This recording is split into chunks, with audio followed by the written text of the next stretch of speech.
Menko Hukum, HAM, Imigrasi dan Pemasyarakatan Yusril Iza Mahendra meyakini ekstradisi buron kasus proyek IKTP Paulus Thanos yang berhasil ditangkap di Singapura tak terkendala statusnya yang sudah ganti kewarganegaraan.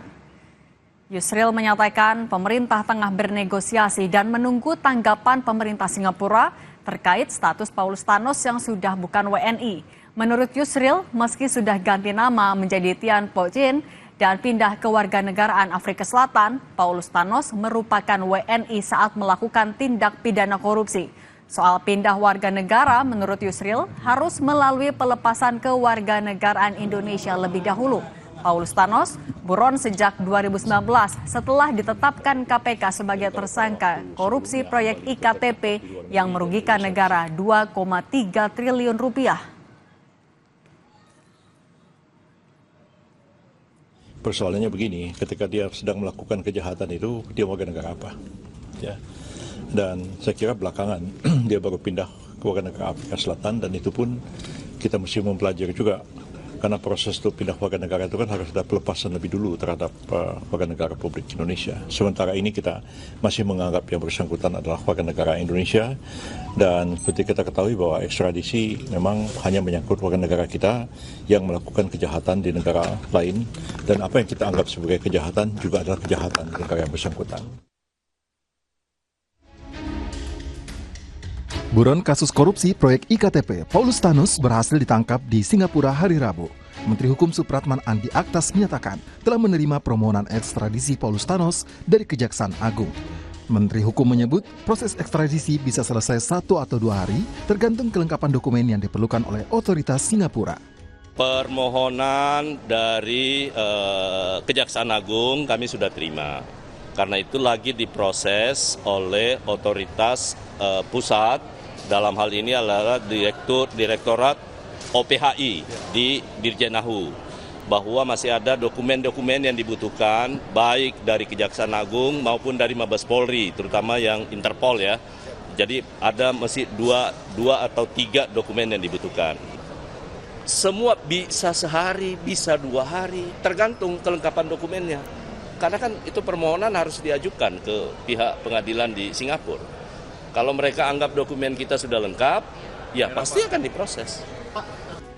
Juru bicara Komisi Pemberantasan Korupsi Tessa Mahardika membenarkan KPK bersama Kementerian Hukum, Kejaksaan Agung dan Polri tengah berupaya memenuhi syarat ekstradisi Paulus Thanos.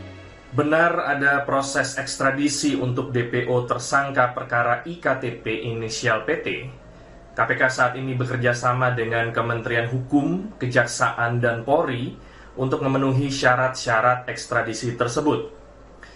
Kita berharap syarat-syarat tersebut dalam waktu dekat dapat segera dipenuhi dan tersangka PT dapat dimintakan pertanggungjawabannya di perkara IKTP. Paulus Thanos ditetapkan sebagai tersangka kasus korupsi proyek IKTP oleh KPK sejak 2019. Paulus merupakan pimpinan rekanan swasta yang berperan dalam kong kali kong pemenangan tender proyek dan pengaturan fee untuk anggota DPR dan pejabat Kemendagri. Tim Liputan, Kompas TV. Buron kasus korupsi proyek IKTP Paulus Thanos akan dipulangkan dari Singapura untuk diadili lewat mekanisme ekstradisi. Ekstradisi masih dalam proses negosiasi dengan Singapura karena Paulus Thanos telah berganti nama dan berganti kewarganegaraan Afrika Selatan. Akankah status yang sudah bukan WNI ini akan menyulitkan ekstradisi Paulus Thanos? Lalu apa pentingnya ekstradisi Paulus Thanos untuk pengungkapan korupsi proyek KTP elektronik? Kita bahas bersama Duta Besar RI untuk Singapura, Suryo Pratomo, dan mantan penyidik KPK Praswat Nugraha. Selamat petang Pak Tommy, Mas Praswat. Selamat petang, Mbak Indi, Pak Tommy. Pak Tommy, mau memastikan terlebih dahulu kalau untuk Paulus Thanos saat ini ditahan di mana, Pak? Menurut keterangan dari pihak penegak hukum di Singapura, yang bersangkutan ditahan di penjara Changi. Jadi memang itu adalah penjara yang selama ini dipakai untuk melakukan penahanan terhadap beberapa orang. Oke, ditahan sejak ditangkap dan akan terus sampai ekstradisi ini selesai ya Pak? Ya, penetapan pengadilan sesuai dengan permintaan pemerintah Indonesia adalah melakukan penahanan sementara mulai tanggal 17 Januari dan berlaku sampai 45 hari ke depan. Oke, Pak, mungkin juga bisa dibantu jelaskan proses ekstradisi yang sedang diupayakan oleh pemerintah saat ini ke Singapura sudah sejauh mana? Ya, tadi saya kira semua sudah dijelaskan oleh Pak Yusril dan juga oleh Pak Supratman. Jadi saya kira prosesnya sedang berjalan antara KPK, kepolisian, kemudian Kejaksaan Agung, dan nanti secara formal memang harus diajukan oleh Kementerian Hukum pada Kementerian Hukum Singapura. Dan itu adalah sesuatu yang memang sudah disepakati ketika kita menandatangani extradition treaty pada tahun 2022 dan berlaku mulai Maret tahun 2024. Ada beberapa hal yang memang disepakati prosedur ketika kemudian ekstradisi itu akan dilakukan. Dan itulah yang sekarang sedang dilakukan oleh kedua belah pihak, para penegak hukum. Dan tentunya tadi sampaikan oleh Pak Supratman, Menteri Hukum, bahwa mudah-mudahan dalam 1-2 hari bisa selesai sehingga kemudian prosesnya bisa terus bergulir dan kemudian akhirnya Paulus Thanos bisa dibawa kembali ke Indonesia.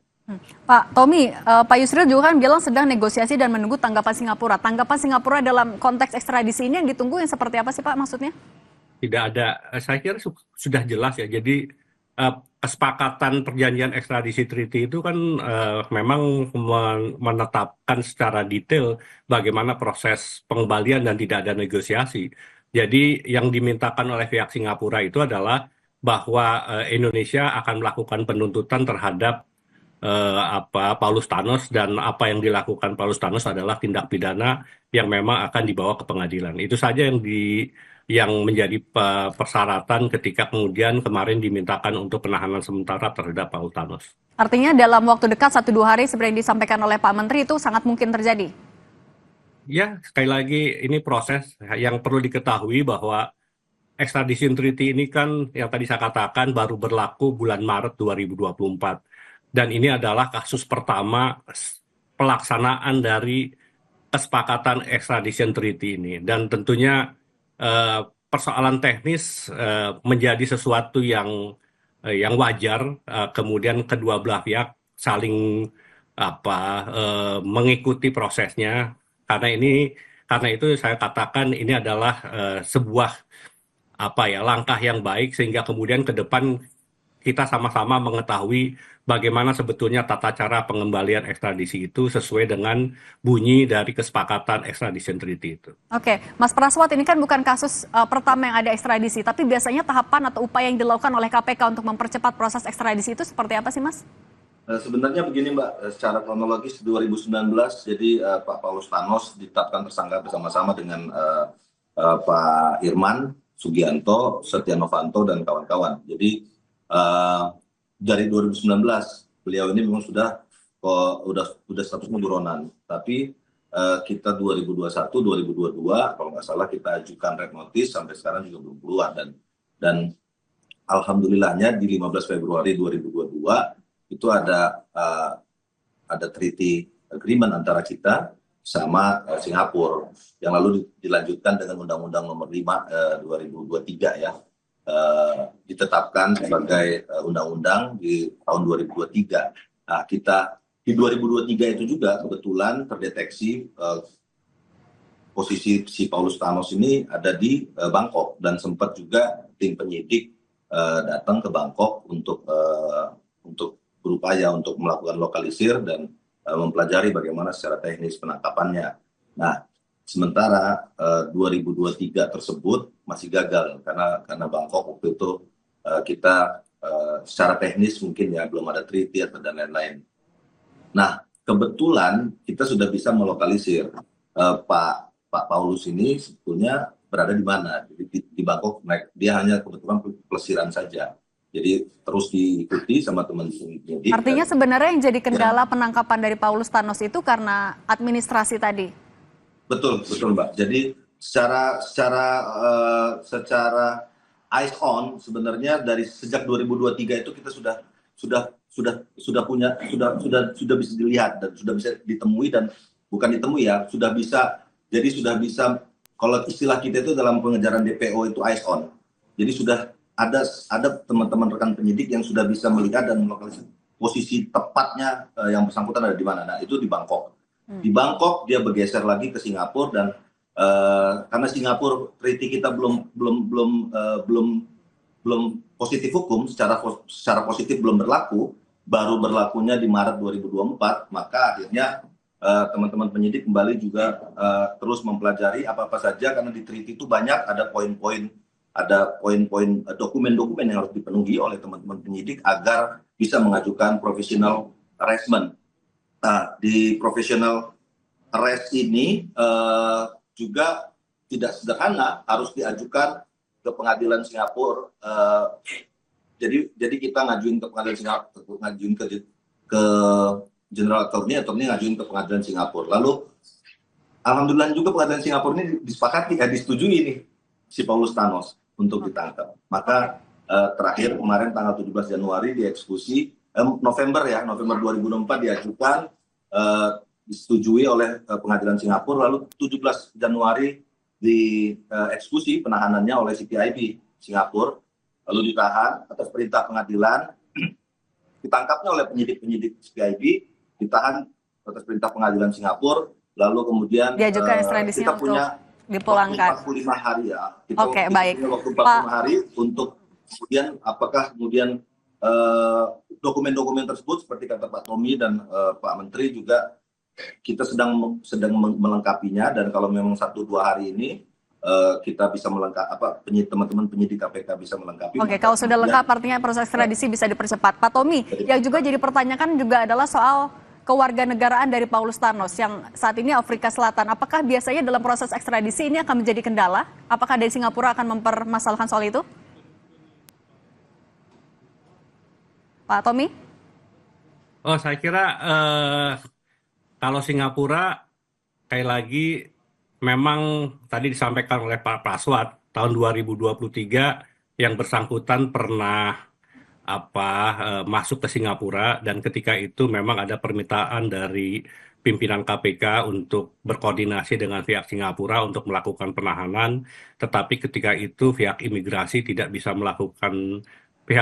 Singapura tidak bisa melakukan penanganan karena memang nomor 1 tidak ada pelanggaran, yang kedua yang bersangkutan menggunakan paspor Guinea-Bissau, dan yang ketiga yang bersangkutan ketika itu tidak masuk dalam daftar red notice di Interpol yang ada di dalam sistem Singapura. Karena itu kami di KBRI ketika itu berkoordinasi dengan KPK dan menyampaikan bahwa kami tidak bisa melakukan apapun dan memang pemerintah Singapura tidak bisa melakukan apapun. Sekarang sebetulnya sejak akhir tahun 2024, teman-teman KPK melakukan koordinasi dengan CPIB, bahkan kemudian pemeriksaan terhadap Paulus Thanos sudah dilakukan di kantor CPIB, dan setelah itulah kemudian di bulan Januari diajukan permohonan untuk penahanan sementara. Singapura sekali lagi sangat suportif dan mendukung apa yang menjadi upaya penegakan hukum di Indonesia, dan tentunya sekarang yang memang di pemberitaan di Singapura disampaikan bahwa pengacara Paulus Thanos memang mengajukan permohonan kepada pemerintah Singapura bahwa yang bersangkutan menggunakan paspor diplomatik dari Guinea-Bissau, tetapi disampaikan oleh pihak Singapura bahwa yang bersangkutan tidak mempunyai kekebalan politik karena tidak pernah mendapatkan persetujuan dari Kementerian Luar Negeri Singapura bahwa yang bersangkutan adalah seorang diplomat yang memiliki kekebalan hukum. Jadi saya kira prosesnya seperti sampaikan tadi Pak Praswat, Singapura sangat mendukung apa yang dilakukan Indonesia, dan komunikasi antara teman-teman KPK, CPIB, kemudian Kejaksaan Agung Indonesia, Kejaksaan Agung Singapura, itu berjalan sangat baik, dan saya kira proses ini kita tunggulah bagaimana selanjutnya, dan saya kira Pak Yusril sudah menyampaikan ketika terjadi tindak pidana yang bersangkutan masih masih warga negara Indonesia, dan kita juga belum tahu ketika Paulus Thanos itu melepaskan kewarganegaraan, prosesnya benar atau tidak. Jadi saya kira kita mempunyai posisi yang kuat untuk mengatakan bahwa Paulus Thanos adalah orang yang dulu adalah warga negara Indonesia dan kemudian melakukan tindak pidana di Indonesia. Oke, artinya kewarganegaraan ini tidak akan berdampak pada ekstradisi. Mas Praswat, apabila kita punya posisi yang kuat untuk mengekstradisi Paulus Thanos, tapi sebenarnya seberapa signifikan ekstradisi ini akan membuka kasus IKTP ini semakin besar lagi? Saya pikir begini Mbak, jadi sebagaimana misalnya Harun Masiku ini kan kita kejar itu tidak hanya karena beliau adalah DPO, tapi juga salah satu saksi kunci ya yang kemudian bisa membuka peranan-peranan posisi yang lebih besar lagi, atau bahkan mungkin Paulus Thanos bisa mengajukan justice kolaborator jika ya kemudian dia bisa menyampaikan bahwa ada pihak-pihak lain selain Setia Novanto dan kawan-kawan yang juga ikut terlibat. Jadi seperti puncak gunung es ini sebenarnya ada apa di balik Paulus Thanos?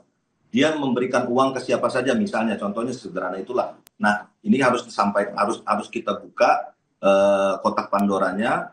Selama dia masih menjadi status buronan, ini nggak bisa dilakukan oleh KPK. Maka KPK merasa perlu sekali untuk mengajukan ekstradisi ini, dan secara hukum, alhamdulillah sejak 2022 itu 15 Februari kita sudah punya treaty agreement untuk ekstradisi, dan sudah diundangkan juga di Indonesia Undang-Undang 5 2023, dan sekarang saya pikir tinggal nunggu secara teknis saja administrasi dokumen, apalagi Pak Dubes juga sudah siap standby di sana, jadi anytime dokumen oke, kita fulfill, bisa kita pulangkan dan segera diproses di Indonesia. Jadi pertanyaan-pertanyaan kenapa dia diekstradisi padahal dia status warga negara yang sudah berubah, itu saya pikir tidak relevan karena dilakukan di Indonesia tindak pidananya, dan si Paulus juga pada 2019 pada saat dia melaksanakan tindak pidana itu dia adalah status warga negara, dan dia juga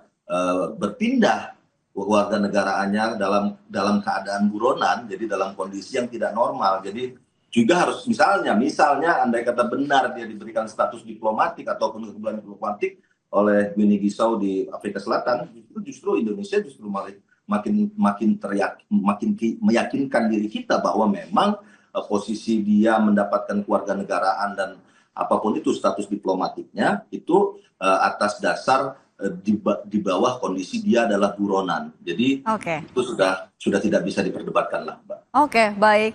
Mas Praswat, ex-penyidik KPK, dan Pak Tommy, Duta Besar RI untuk Singapura, terima kasih sudah berbagi di Kompas Petang. Sehat selalu semuanya. Terima kasih Mbak Cindy, terima kasih Mas Pak Tommy. Terima kasih Pak Praswat. Saudara, Presiden Prabowo Subianto disambut dengan upacara kenegaraan resmi di Istana Kepresidenan India di New Delhi. Informasinya usai jeda.